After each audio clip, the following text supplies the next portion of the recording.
Judge, you may be seated. Ladies, have seats, please. All right, I have a claim and I have a countersuit. The claim is that Miss Dennis, you bought a home from the defendant Yes, ma'am. on substantial acreage, 5 acres. Yes, ma'am, that's correct. And it is your claim that there was a damaged bathtub. A latent defect, yes. Give me latent defect. There was a damaged bathtub, Yes, ma'am. and it cost you a substantial amount of money to fix that bathtub. Yes, ma'am. In addition, you claim that the defendant has embarked upon a course of harassment by calling Child Protective Services on your family, for which you also want to be compensated. Yes, ma'am. The defendant says he never made any calls to Child Protective Services. Is that right, sir? That's true, Your Honor. That the home that you purchased was purchased as one usually purchases a home. You had a home inspection, an inspector of your own choosing, and whatever defect was found should have been found by the inspector. He says, however, that you actually owe him money. You had left certain property with the consent of the plaintiff on the acreage in a shed, and it was the arrangement that you would take that property after the closing. That's correct, Your Honor.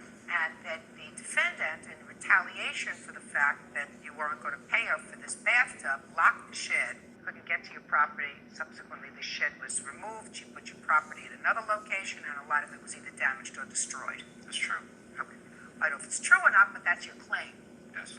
So, Miss Dennis, when did you purchase the house from Mr. Pierce? On January 22nd, And when did you have the home inspection? I have a copy of it here. I'd like to see it. It was done before we bought the home. Of course. Stupid to have it This is the afterwards. advertisement of the home. No. I just want to see your Okay. inspection.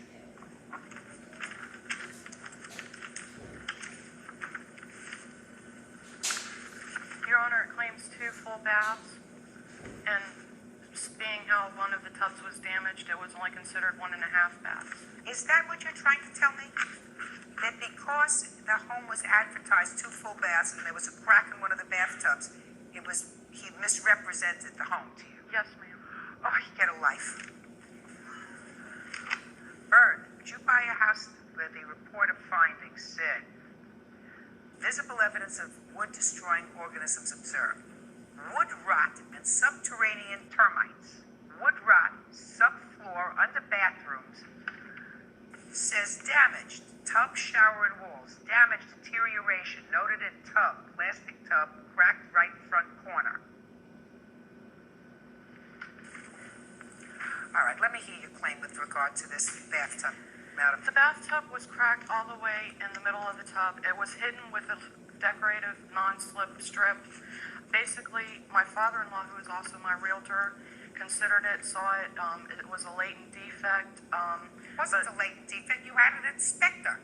The inspector could not find it because it was covered up. The inspector shouldn't be an idiot. The inspector noted wood rot under the bathtub. Because of the water damage. Right. Hello? If there's wood rot under the bathtub, something must be leaking.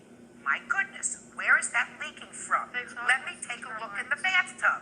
They thought it was from termites, ma'am. Listen, that's not his fault. That's your inspector's fault. Sue your inspector, not him. I mean, I don't know anything about the mechanisms of the house. I know how to go in, turn on a light, turn on a faucet. That's what I know. Open a refrigerator, and occasionally, if rarely, turn on an oven.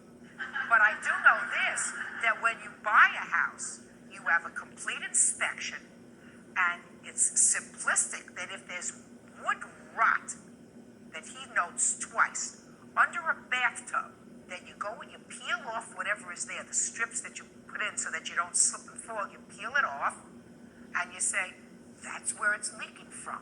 It was covered up, ma'am. And the home inspector was not allowed to peel off the tape. Who said that? Because it was Who his said that? home. It was his home. And the home Miss Dennis, you didn't look carefully enough, and stop blaming other people. Now, let's get to the next part of your complaint. The next part of your complaint has to do with harassment. Yes. Now, did this harassment start before or after you locked the shed where Mr. Pierce's property was located? We have an amendment signed by the contract at the closing that says that Mr. Pierce was not allowed to move his contents until the shed company came. The shed was not removed until a month later. The shed company also said that it was repossessed when it was picked up, which meant even though they would have kept his belongings. Can you I was answer harassed. my question? The word is either before or after. Before, during, and after.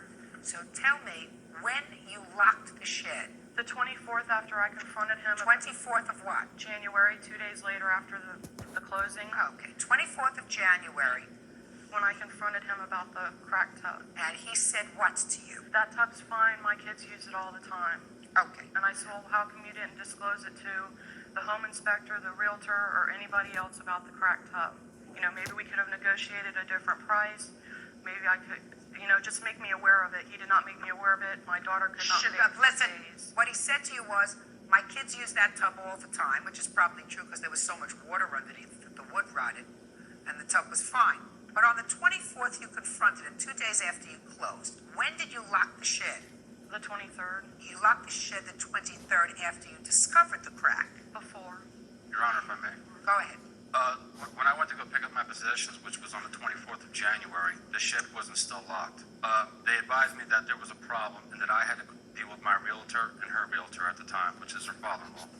Well, in that event, I said to her, well, I came to get my Jeep and my stuff. She said, no, you're not getting it. She was even going to hold my Jeep hostage. No, So I told her that I will not do this. If you want, we can resolve this with the deputies. She did give me my Jeep. I thought I would let this blow over. I had already scheduled to go up north on vacation. I already had a scheduled pickup for Cook. Cook just doesn't come. You had a special... Scheduled pickup for the shed and the contents to be picked up. What do you mean, this is a rented shed? It's a rented shed. Yes, it is. I had to make 3 different plans, 3 different arrangements to have the shed picked up. Finally, Cook Shed agreed to have this shed rebowed because then that would be a base of action for them to go on and retrieve that property. There was no other way of getting it. They withheld me from getting that shed. I was willing to get it that week of closing. You mean the week of the 24th? Yes, ma'am. Your Honor, Yes. if I may, we signed a leased contract stating that Cook's Shed would pick up shed and contents, not Mr. Pierce would come and pick up contents. You were getting even. You were using the contents of the shed as leverage for the cracked bathtub. Ma'am? Miss Dennis, Yes. I want you to listen. You know, that's a rather simplistic thing. He's got property on your property. Right. You come in, and 2 days later or the next day find out that there's a cracked bathtub, and you rang. So you say, I'm not giving him his property back until we resolve the issue of this bathtub. You have to be honest with me, madam. Judge Judy continues in a moment. HRS came to my house, and my fiance committed suicide over this. And I have a baby that's 8 months old now that will never see his father.